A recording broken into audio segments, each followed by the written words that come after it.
Bonjour, aujourd'hui je vais vous lire le chapitre 3 de Vachement moi. Avant ça, je vous explique deux mots. Le premier mot, c'est claudiquant.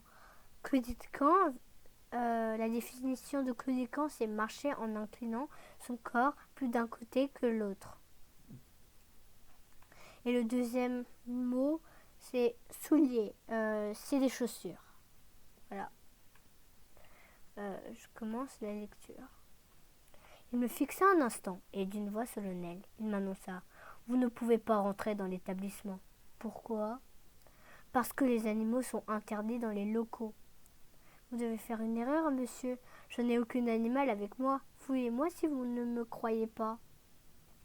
Je vous crois. Alors je peux passer ? Non. Pourquoi ? Parce que les animaux sont interdits dans les locaux. Un hippopotame avec un cerveau de ver de terre. Je poursuis en essayant de conserver mon plus beau sourire. Mais puisque je vous le dis, je n'ai pas d'animal. Ça, je vous crois sur parole, mais... Monsieur Verzy joua de sa sucette, et alors que la machine produisait son fameux bip, il désigna gravement l'écran. L'ordinateur est formel. Cela ne fait aucun doute. Vous êtes une vache. Monsieur Verzy fut vite dépassé par les événements. Pris entre les deux feux de mes protestations et des bips électroniques de l'appareil, il s'échappa en claudiquant et alla chercher le directeur. Notre directeur s'appelait Darfeu, Zébulon Darfeu. Il portait des costumes à grands carreaux jaunes et des souliers presque vertes. Il ne lui manquait qu'une perruque fluo et un nez rouge pour commencer une carrière de clown. Et surtout, il lui manquait l'humeur. À côté de notre directeur, M. Verzy, le plus grand blagueur de la galaxie, M. Darfeu m'ignorait, trop occupé qu'il était à observer l'écran, en grattant ce qui lui restait de cheveux, c'est-à-dire une vingtaine de tout au plus. Cela fait 15 ans que je dirige cette école. C'est bien la première fois qu'une vache tente de s'y introduire. Si je peux me permettre, monsieur, je ne suis pas une vache, dis-je le plus poliment possible. Il retourna et sembla alors me voir pour la première fois. « Qui est-ce » demanda-t-il à M. Verzy. « La vache, monsieur. »« Ah oui, bien sûr, la vache. Qu'en faisons-nous, monsieur ? On la pousse jusqu'au trottoir, on appelle les pompiers ? Ou on appelle les pompiers ? Vous n'y pensez pas, Verzy. On ne peut pas la renvoyer comme ça en ville. Vous imaginez la panique sur la chaussée ? Non, non, non. Attachez-la à un arbre dans la cour pendant que je téléphone au ministre pour avoir des instructions. Oui, monsieur le directeur. Je ne suis pas une vache. Demandez à mes parents, je vous donne leur numéro. Le directeur le nota à contre-cœur pour faire cesser mes beuglements et partir au petit rot vers son bureau.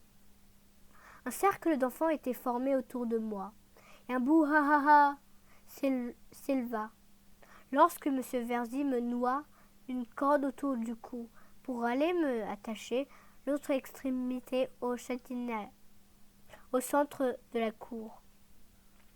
Puis tout le monde entra en classe et le silence retomba sur l'école. Je demeure là, assis au pied de l'arbre, ruminant que je n'étais pas une vache, mais qu'il me rendait chèvre. À la récréation, mes camarades sortis des classes en hurlant. Certains me regardent comme une bête curieuse. Quelques imbéciles firent « Beuh !»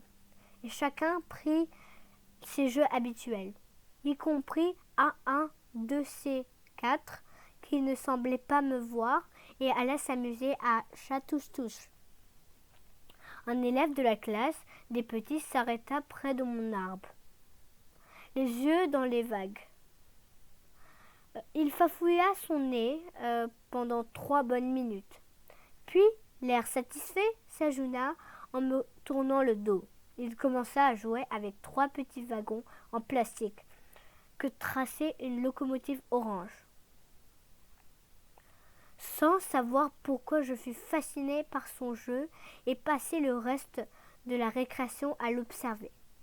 L'œil rond jusqu'à ce que la sonnerie retentisse et que le train disparaisse, emporté par son petit chef de la gare. Je pris un chewing-gum dans ma poche pour le mâcher lentement en pensant à la jolie locomotive.